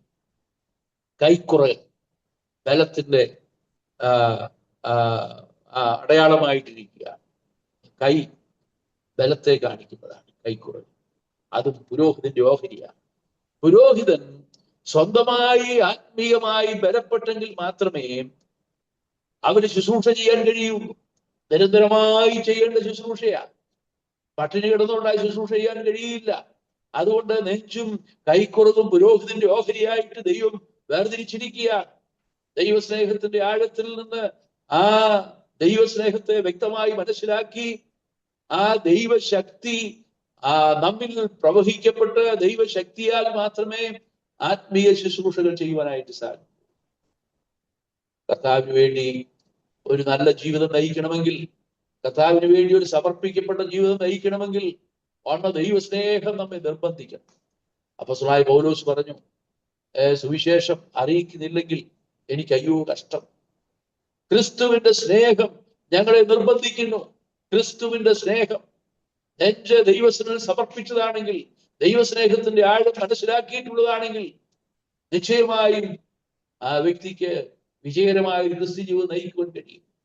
കൈക്കുറക് ദൈവസ്നേഹം നീരാജനം ചെയ്തിട്ടുള്ളതാണെങ്കിൽ ഫലം ദൈവത്തിനുള്ളതാണ്. ദൈവത്തിൽ നിന്ന് ശക്തി പ്രാപിച്ചു എന്നെ ശക്തനാക്കുന്നവൻ മുഖാന്തരം ഞാൻ സകലത്തിനും മതിയാകും. ആദിമകാല വിശുദ്ധന്മാര്, വിശ്വാസികള് എത്രയോ ശക്തിയോടുകൂടെ ആത്മബലത്തോടുകൂടെ പ്രതികൂലങ്ങളെ വകവയ്ക്കാതെ മറ്റ് നിലയിലുള്ളതായിരിക്കുന്ന പീഡനങ്ങളെ അവഗണിച്ചുകൊണ്ട് അതിജീവിച്ചുകൊണ്ട് ഒരുപക്ഷെ രക്തമൊഴിക്കേണ്ടി വന്നാലും വിശ്വാസം എന്ന യാഗം അർപ്പിക്കുന്ന ശുശ്രൂഷയിൽ എന്റെ രക്തമൊഴിക്കേണ്ടി വന്നാലും ഞാൻ ഇതിൽ സന്തോഷിക്കുന്നത് അപ്പോസ്തലനായ പൗലോസ് പറഞ്ഞു. ക്രിസ്തീയ ജീവിതം എന്ന് പറയുന്നത് സമർപ്പണത്തിന്റെ ജീവിതമാണ്. ക്രിസ്തീയ ജീവിതം എന്ന് പറയുന്നത് ദൈവസ്നേഹത്താൽ നിറയപ്പെട്ട ജീവിതമാണ്. ക്രിസ്തീയ ജീവിതം എന്ന് പറയുന്നത് ആത്മശക്തിയിൽ നയിക്കേണ്ട ജീവിതമാണ്. ഇന്ന് വിശ്വാസികളെ സംബന്ധിച്ചോളം ആത്മാവിൽ ബലപ്പെടുവാൻ കഴിയുന്നില്ല, ദൈവസ്നേഹത്താൽ നിറയപ്പെടാൻ കഴിയുന്നില്ല. എല്ലാം ഒരു റൊട്ടീൻ പോലെ കാര്യങ്ങളൊക്കെ നടക്കുന്നുണ്ട്. ചർച്ചിൽ ആരാധന, സഭായോഗമൊക്കെ നടക്കുന്നുണ്ട്, ഒരു ഡെയിലി റൊട്ടീൻ. അതിലപ്പുറമായിട്ട് ഒരു ആത്മചൈതന്യം സഭകളിൽ കാണാൻ കഴിയുന്നില്ല. നമുക്കറിയാം, അന്ത്യോക്യ സഭ, പീഡനങ്ങളിലൂടെ കടന്നുപോയ യെരൂശലേം സഭ, ആ സഭയെ സംബന്ധിച്ചോളം പീഡനമുണ്ടായി, സ്തെഫാനോസ് കൊല്ലപ്പെട്ടു, രക്തസാക്ഷിയായി. എന്നാൽ പീഡനങ്ങൾ നിമിത്തം ചിതറിപ്പോയവർ അവിടെ വചനം ശുശ്രൂഷിച്ചു. അങ്ങനെ അന്ത്യോക്യയിൽ സഭയുണ്ടായി. അന്ത്യോക്യയിൽ വെച്ചാണ് ആദ്യമായിട്ട് ശിഷ്യന്മാർക്ക് ക്രിസ്ത്യാനികൾ എന്ന് പേരുണ്ടായി. ഈ അന്ത്യോക്യ സഭയെ സംബന്ധിച്ച് കേട്ടപ്പോൾ ബർന്നബാസ് അന്ത്യോക്യ സഭയിൽ ചെന്നു. 11-ാം അധ്യായത്തിൽ, പ്രവർത്തന പുസ്തകം 11-ാം അധ്യായത്തിൽ നമ്മൾ വായിക്കുന്നുണ്ട്. അന്ത്യോക്യ സഭയിൽ ചെന്നതായ സമയത്ത് ബർന്നബാസ് എന്താണ് കണ്ടത്? അവൻ ദൈവകൃപ കണ്ട് സന്തോഷിച്ചു. സഭകളിൽ ചെന്നാൽ അവിടെ ദൈവകൃപ കാണും. അവിടെയുള്ള ദൈവജനത്തിന്റെ ആ പെരുമാറ്റം, അവരുടെ ആത്മീയ ശുഷ്കാന്തി, അവരുടെ ആത്മീയ വർധനവ്, ആത്മീയ കാര്യങ്ങളിലുള്ള അവരുടെ ഉത്സാഹം, ഇതെല്ലാം ആ ദൈവസ്നേഹത്താൽ നിറയപ്പെട്ട, നെഞ്ചും കൈക്കുറകും ദൈവത്തിന് നീരാധനം ചെയ്യപ്പെട്ട യാഗമായി അർപ്പിക്കപ്പെട്ടവർക്ക് മാത്രമേ ആ നിലയിൽ ആ ശുശ്രൂഷകൾ ചെയ്യുവാൻ കഴിയും. ക്രിസ്തീയ ജീവിതമാണ് ആകട്ടെ, ക്രിസ്തീയ ശുശ്രൂഷകളാകട്ടെ, എല്ലാം ആ നിലയിൽ ദൈവസന്നിധിയിൽ സമർപ്പിക്കപ്പെട്ടതായിരിക്കണം, ദൈവാത്മശക്തിയാൽ നിറയപ്പെട്ടതായിരിക്കണം എന്ന് നമുക്ക് ഓർക്കാനായിട്ട് സാധിക്കും. ഞാൻ എന്റെ സമയം തീരുകയാണല്ലോ. ഈ ക്ലാസിന്റെ അവസാന ഭാഗത്തേക്ക് കടന്നു വരാനായിട്ട് ആഗ്രഹിക്കുകയാണ്. 2 കാര്യം കൂടെ ഇതിനോടുള്ള ബന്ധത്തില് പറഞ്ഞ് ഈ ക്ലാസ് അവസാനിപ്പിക്കാൻ ആഗ്രഹിക്കുകയാണ്. ഇവിടെ ഈ സമാധാനയാഗം 2 നിലയിൽ അർപ്പിക്കാം. ഒരു വാക്യം, 1-2 വാക്യങ്ങളൊന്ന് ശ്രദ്ധിച്ചാൽ നല്ലതാണ്. 7-ാം അധ്യായത്തിന്റെ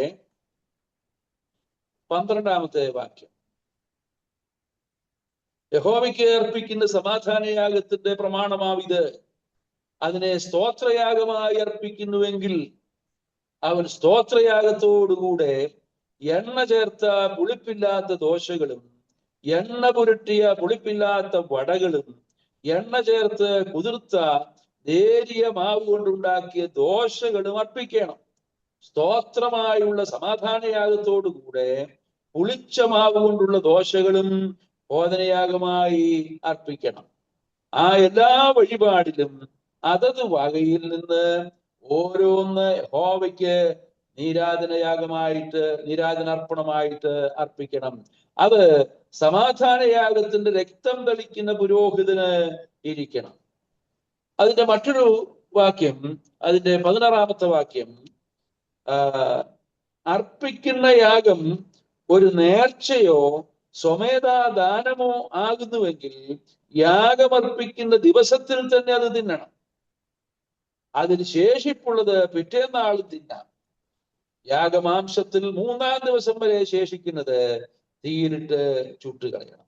എന്ന് പറഞ്ഞാൽ ഇതിൽ സമാധാനയാഗം 2 നിലയിൽ അർപ്പിക്കാം എന്നാണ് ഇതിൽ നാം മനസ്സിലാക്കുന്നത്. ആ 2 നിലയിൽ അർപ്പിക്കുക എന്ന് പറയുന്നത്, ഒന്ന് സ്തോത്രയാഗമായിട്ട്, മറ്റൊന്ന് നമ്മുടെ വായിച്ചത് 16-ാം വാക്യത്തിൽ വായിച്ചത് നേർച്ചയോ സ്വമേധാ ദാനമായിട്ടോ അർപ്പിക്കും. സ്തോത്രയാഗമായിട്ട് അർപ്പിക്കുന്ന സമാധാനയാഗം, അതിന്റെ മാംസം അന്ന് തന്നെ ഭക്ഷിക്കണം. അത് പിറ്റേന്നാളത്തേക്ക് ഒട്ടും ശേഷിപ്പിക്കരുത്. അവസ്ഥകളൊക്കെ നമ്മൾ വായിക്കണം. എന്നാൽ നേർച്ചയായിട്ടോ സ്വമേധാദാനമായിട്ടോ ആണ് അർപ്പിക്കുന്നതെങ്കിൽ അത് പിറ്റേന്നാളും ഭക്ഷിക്കാം. 3-ാം ദിവസം വരെ ശേഷിക്കുന്നത് തീയിലിട്ട് ചുട്ടുകളെ. 3-ാം ദിവസം തിന്നാൽ അത് പ്രസാദമായിരിക്കില്ല, അർപ്പിക്കുന്നവന് കണക്കിടുകയുമില്ല, അത് അറപ്പായിരിക്കും, അത് തിന്നുന്നവൻ കുറ്റം വഹിക്കണം. അവസ്ഥകളൊക്കെ കൊടുക്കണം. നമ്മുടെ സമയം മുമ്പോട്ട് പോകുന്നല്ലോ. ഞാൻ ഇവിടെ അവസാനിപ്പിക്കാൻ ആഗ്രഹിക്കുക. എന്താണ് ഈ സമാധാനയാഗം? സ്തോത്രയാഗമായി അർപ്പിക്കുക, നേർച്ചയായി അർപ്പിക്കുക, ഇത് തമ്മിലുള്ള വ്യത്യാസം എന്താണ്? ആ വ്യത്യാസം എന്ന് പറയുന്നത്, ഈ സമാധാനയാഗം 2 നിലയിൽ അർപ്പിക്കാമെന്ന് പറഞ്ഞിരിക്കുന്നത്. സ്തോത്രമെന്ന യാഗം അർപ്പിക്കുന്നവൻ എന്നെ മഹത്വപ്പെടുത്തുന്നു എന്ന് വായിക്കുന്നുണ്ട്. അത് സ്തോത്രയാഗമാണ്. എപ്പോൾ നാം ദൈവത്തിന് സ്തോത്രയാഗമായിട്ട് അർപ്പിക്കുന്നുവോ അപ്പോൾ അത് ദൈവത്തിന് പ്രസാദകരമായി തീരുകയാണ്. അന്ന് തന്നെ ആ മാംസം ഭക്ഷിക്കണമെന്ന് പറയുമ്പോൾ സ്തോത്രയാഗത്തിന് അത് ഇടതടവില്ലാതെ അർപ്പിച്ചുകൊണ്ടിരിക്കുന്നതാണ്. എന്നാൽ നേർച്ചയ്ക്ക് അങ്ങനെയല്ല, സ്വമേധാദാനത്തിന് അങ്ങനെയല്ല. അതിനല്പം കൂടെ കാലദൈർഘ്യമുണ്ട്. അത് സമർപ്പണത്തെയാണ് കാണിക്കുന്നത്. എന്ന് പറഞ്ഞാൽ ഇന്ന് എന്നെ സമർപ്പിച്ചുവെങ്കിൽ ഒരുപക്ഷെ നാളെയോ മറ്റന്നാളോ ആ സമർപ്പണത്തിൻ്റെതായിരിക്കുന്ന അനുഭവം നമ്മുടെ ജീവിതത്തിൽ ഉണ്ടായി എന്നിരിക്കാം. എന്നാൽ 3 ദിവസം കഴിഞ്ഞാൽ ഒരുപക്ഷെ ആ സമർപ്പണത്തിന്റെ ദൈർഘ്യം നിലനിൽക്കണമെന്നുമില്ല.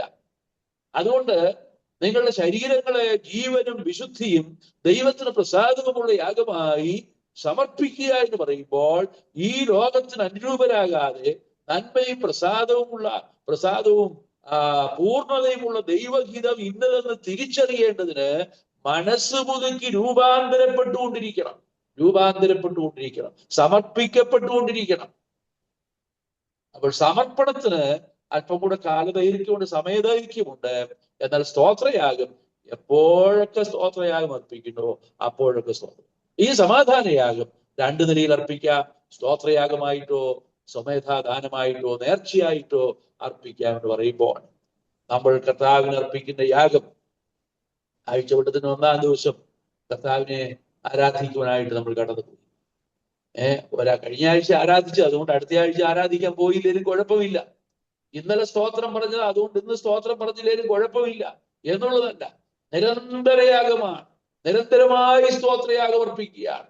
എപ്പോൾ ദൈവത്തെ ആരാധിക്കുവാൻ, എപ്പോഴും ദൈവത്തിന് സ്തോത്രം അർപ്പിക്കുവാൻ നമുക്ക് കടപ്പാട്. ദൈവം ചെയ്തിരിക്കുന്ന ഉപകാരങ്ങളെ ഓർത്താൽ, യഹോവ എനിക്ക് ചെയ്തിരിക്കുന്ന സകല ഉപകാരങ്ങൾക്കും ഞാൻ എന്ത് പകരം കൊടുക്കും? രക്ഷയുടെ പാനപാത്രമെടുത്ത് ഞാൻ യഹോവയുടെ നാമം വിളിച്ചുപേക്ഷിക്കും. നമുക്ക് ആ രക്ഷയുടെ പാനപാത്രവുമായിട്ട് ദൈവസന്നിധിയിലേക്ക് അടുത്തിയെന്ന് എപ്പോഴും ദൈവത്തിന് മഹത്വം കരയറ്റുന്ന ഞാൻ യഹോവയെ എല്ലാ കാലത്തും വാഴ്ത്തും, അവന്റെ സ്തുതി എപ്പോഴും എന്റെ നാവിന്മേലിരിക്കും. സമർപ്പണം എന്ന് പറയുന്നത് നമ്മുടെ ജീവിതത്തിൽ നിരന്തരമായി ഉണ്ടായിക്കൊണ്ടിരിക്കേണ്ട ഒരു അനുഭവമാണ്. എന്നാൽ സമയം ഇന്നലെ അല്ലെങ്കിൽ ഇന്ന് ഞാൻ എന്നെ തന്നെ സമർപ്പിച്ചു. കർത്താവേ, എന്റെ കഴിഞ്ഞകാല ജീവിതത്തിൽ വന്നു പോയിട്ടുള്ള കുറവുകൾ, പാപങ്ങൾ എന്നോട് ക്ഷമിക്കണമെന്ന് പറഞ്ഞു. എന്റെ ശരീരത്തെ ഞാൻ ദൈവത്തിനായി സമർപ്പിക്കുന്നു, ജീവനും വിശുദ്ധിയും ദൈവത്തിന് പ്രസാദമുള്ള യാഗമായി സമർപ്പിക്കുന്നുവെന്ന് ആ സമർപ്പണം ചെയ്തതിന് ശേഷം ആ സമർപ്പണത്തിന് അല്പം ദൈർഘ്യം ഉണ്ടായി എന്ന് വരാം. എന്നാൽ അത് ഒരുപക്ഷെ ആ സമർപ്പണത്തിന്റെ അതിന്റെ ആ ദൈർഘ്യം കുറഞ്ഞ് അതിന്റെ ആ സമർപ്പണത്തിന്റെ ചൂടും ഉശിരും ഒക്കെ നഷ്ടപ്പെട്ട് അങ്ങനെ നമ്മുടെ ജീവിതം വീണ്ടും ദൈവസന്നിധിയിൽ നിന്ന് അകന്നു പോകുന്നു എന്ന് തോന്നുമ്പോൾ, ഈ ദുഷ്ടലോകത്തിലാണല്ലോ നമ്മൾ ജീവിക്കുന്നത്, പാപമുള്ള ലോകത്തിലാണല്ലോ ജീവിക്കുന്നത്, അശുദ്ധി നിറഞ്ഞ ലോകത്തിലാണല്ലോ ജീവിക്കുന്നത്. നമ്മുടെ ജീവിതങ്ങളെ വീണ്ടും ദൈവത്തിനായി സമർപ്പിച്ചു കൊടുക്കേണ്ടത് അത്യന്താപേക്ഷിതമാണ്. സമർപ്പണം എന്ന് പറയുന്നത് അതും നമുക്ക് നമ്മുടെ ജീവിതത്തിൽ തുടർമാനമായിട്ട് ഉണ്ടായിക്കൊണ്ടിരിക്കേണ്ട ഒരു അനുഭവമായിട്ടാണ് പറയുന്നത്. അപ്പോൾ സമാധാനയാകും അതിന്റെ ആത്മീയർത്ഥം അവൻ നമ്മുടെ സമാധാനം. നമ്മുടെ കർത്താവ് നമുക്ക് വേണ്ടി കാൽവറിയിൽ ആ ക്രൂശിൽ യാഗമായി തീർന്നപ്പോൾ നമ്മെ ദൈവത്തോട് നിരപ്പിക്കേണ്ടതിന് വേണ്ടിയിട്ടുള്ള ആ സമാധാനയാഗമായിട്ട് അർപ്പിക്കപ്പെടുകയായിരുന്നു. ഇരുപക്ഷത്തെയും ഒന്നാക്കി വേർപാടിന് നടിച്ചൂറ് ഇടച്ചു കളഞ്ഞു, നമ്മെ ദൈവത്തോട് നിരപ്പിച്ചു. അതുകൊണ്ട് നമുക്കിന്ന് സമാധാനം, നിരപ്പിന്റെ ശുശ്രൂഷ നമ്മെ പരമേൽപ്പിച്ചിരിക്കുകയാണ്. കർത്താവ് നമുക്ക് വേണ്ടി നമ്മുടെ സമാധാനത്തിനായുള്ള ശിക്ഷ ഏറ്റെടുത്ത് കാൽവറിയിൽ മരിച്ച ആ യാഗമായി തീർന്ന കാര്യത്തെ നമ്മുടെ ജീവിതത്തിൽ എന്തും ഓർത്തുകൊണ്ട് നമ്മെ തന്നെയും നമുക്കുള്ളതിനെയും ദൈവത്തിനായി സമർപ്പിച്ചുകൊണ്ട് ഊനമില്ലാത്ത യാഗമായിട്ട് നമ്മെ തന്നെ നമ്മുടെ ശരീരങ്ങളെ ജീവനും വിശുദ്ധിയും ദൈവത്തിന് പ്രസാദമുള്ള യാഗമായി സമർപ്പിച്ചുകൊണ്ട് അനുഗ്രഹിക്കപ്പെട്ട ഒരു ക്രിസ്തീയ ജീവിതം നയിക്കുവാൻ ഈ ക്ലാസ് മുഖാന്തരമായി തീരട്ടെ. കർത്താവിന്റെ നാമം മഹത്വപ്പെടുന്നതാണ്. കർത്താവിന്റെ വിധേയം നാം വാഴ്ത്തപ്പെടാറാകട്ടെ. ഇന്ന് നാം പ്രധാനമായിട്ട് ചിന്തിച്ച സമാധാനയാഗം എന്നുള്ള വിഷയമാണല്ലോ. നമ്മുടെ കർത്താവ് നമ്മുടെ സമാധാനം എന്നുള്ള വിഷയത്തെ ആസ്പദമാക്കിയാണല്ലോ പ്രിയ ദേവദാസ് നമ്മൾ സംസാരിച്ചത്. കേട്ട എല്ലാ വചനത്തെ ഓർത്ത് നമുക്ക് ദൈവത്തെ മാത്രപ്പെടുത്തി സ്തുതിക്കുകയും ചെയ്യാം. വിശ്വാസം അംഗീകരിക്കപ്പെട്ട നമ്മുടെ കർത്താവായ യേശുക്രിസ്തു മാത്രം നമുക്ക് ദൈവത്തോട് സമാധാനമുണ്ട്. ആ കാര്യങ്ങളൊക്കെ ഇന്ന് നമ്മെ ഓർപ്പിക്കുകയുണ്ടായി. നമ്മെ തന്നെ ദൈവസന്നിധി സമർപ്പിക്കേണ്ട ആവശ്യകതയെപ്പറ്റി പ്രധാനമായും നാം ചിന്തിക്കുകയുണ്ടായി. അത് സമാധാനയാകും, അതിൻ്റെ സ്തോത്രയാഗമായിട്ട് അർപ്പിക്കണം, അത് നേർച്ചയായിട്ട് അർപ്പിക്കണം. ഇങ്ങനെ അനേക വിഷയം നാം ചിന്തിക്കുകയുണ്ടായി. നാം കേട്ട എല്ലാ വചനത്തെ ഓർത്ത് നമുക്ക് ദൈവത്തെ മഹത്വപ്പെടുത്തി സ്തുതിക്കുകയും ചെയ്യാം. ദൈവം അനുവദിക്കുന്ന വർഷം അടുത്ത ആഴ്ച ഈ ക്ലാസ് തുടർന്നായിരിക്കും. അതിന് സ്പെഷ്യൽ ദേവദാസനെ ഓർത്ത് നമുക്ക് ദൈവത്തെ മഹത്വപ്പെടുത്തി സ്തുതിക്കുകയും ചെയ്യാം. ദേവദാസനുള്ള നന്ദി അറിയിക്കുന്നു. ഇപ്പോൾ ജോർജ് വില്യം സാർ പ്രാർത്ഥിച്ച് നമ്മുടെ മീറ്റിംഗ് ഇന്ന് അവസാനിപ്പിക്കുന്നതായിരിക്കും. നമുക്ക് പ്രാർത്ഥിക്കാം. ക്രിസ്ത്യയുടെ സ്നേഹിക്കുന്ന അടിയങ്ങളുടെ സ്വർഗീയ പിതാവേ, വീണ്ടും ഞങ്ങൾക്ക് അവിടുത്തെ സന്നിധിയില് ദൈവജനമായിട്ട് ഇരിപ്പാണ്ട് കണ്ണോടുന്ന് സഹായിച്ചല്ലോ. സമാധാന യാഗത്തെ പറ്റി കർത്താവ് വളരെ വിശദമായിട്ട് പ്രിയദാസനും ഞങ്ങളോട് സംസാരിച്ചു. ഞങ്ങൾ ശ്രദ്ധിക്കുകയായിരുന്നു. കർത്താവെ, ആ യാഗത്തിൽ അനുഷ്ഠിക്കേണ്ടതായ ക്രമങ്ങളെ പറ്റി വളരെ വിശദമായിട്ട് പ്രിയ സഹോദരൻ അത് പറഞ്ഞു തന്നു. കർത്താവ്, ഞങ്ങളുടെ പ്രായോഗിക ജീവിതത്തിൽ കർത്താവെ അങ്ങേക്ക് വിധേയമായി ജീവിപ്പാനും അവിടുത്തെ മക്കൾ എന്നുള്ള പദവിയിൽ അയൽപ്പാനും അവിടുന്ന് സഹായിക്കുന്നതിനായ സ്തോത്രം. ഞങ്ങളുടെ ജീവിതത്തെ ക്രമീകരിച്ച് മുന്നോട്ട് പോകാൻ തക്കണം അവിടുന്ന് സഹായിക്കണം. ജീവജനപ്രകാരം ജീവിപ്പാൻ അവിടുന്ന് ഇടയാക്കണം. കർത്താവെ, അവിടുത്തെ പരിപാലനം അനുദിനം അനുഭവിച്ചുകൊണ്ട് ജീവിപ്പാൻ അവിടുന്ന് സഹായിക്കണമേ എന്ന് പ്രാർത്ഥിക്കുന്നു. ഞങ്ങൾ എവിടെയായിരുന്നാലും കർത്താവെ, അങ്ങയെ സ്നേഹിച്ചും സേവിച്ചും അങ്ങയ്ക്ക് വേണ്ടി കൂടുതൽ ശുശ്രൂഷ ചെയ്യുവാൻ ഞങ്ങളെ പ്രാപ്തരാക്കണമേ എന്ന് പ്രാർത്ഥിക്കുന്നു. കർത്താവെ, ഇന്ന് ഞങ്ങളെ സമാധാന യാഗത്തെ പറ്റി കൂടുതലായിട്ട് പഠിപ്പിക്കുവാൻ പ്രിയദാസന് അവിടുന്ന് കൃപ ചെയ്തു. അതിനായ സ്തോത്രം. കേട്ട വചനങ്ങൾ വേണ്ട രീതിയിൽ ക്രിയ ചെയ്യുവാൻ തക്കണം ഇടയാകണമേ. കർത്താവെ, കൂടുതൽ ആൾക്കാരൊക്കെയും അടുത്ത മീറ്റിങ്ങുകളിലൊക്കെയും കടന്നു വരുവാൻ ഇടയാക്കണമേ എന്ന് പ്രാർത്ഥിക്കുന്നു. കർത്താവെ, തന്ന എല്ലാ നന്മകൾക്കായും കൃപകൾക്കായും സ്തോത്രം. സർവമഹത്വവും അവിടത്തേക്ക് തരുന്നു. സകലതും ഞങ്ങൾക്ക് വേണ്ടി ജീവൻ വെച്ച കർത്താവായ യേശു ക്രിസ്തുവിന്റെ ധന്യമായ നാമത്തിൽ താഴ്മയെ വിനയമായി അപേക്ഷിക്കുന്നു. കൃപയുണ്ടായി കേൾക്കുമാറാകണമേ. പിതാവായ ദൈവത്തിന്റെ സ്നേഹവും കർത്താവായ യേശു ക്രിസ്തുവിന്റെ കൃപയും ആശ്വസിപ്പിക്കുന്ന പരിശുദ്ധാത്മാവിന്റെ കൂട്ടായ്മയും കാവലും ഇവരുടെ കൂടെയും വിശേഷാൽ ഇന്ന് കേട്ട വചനത്തിന്മേലും അത് സൂക്ഷിച്ച ദൈവദാസന്റെ മേലും ഇപ്പോഴും എപ്പോഴും കർത്താവിന്റെ വരവ് വരെയും ഉണ്ടാകുമാറാകട്ടെ. ആമേൻ.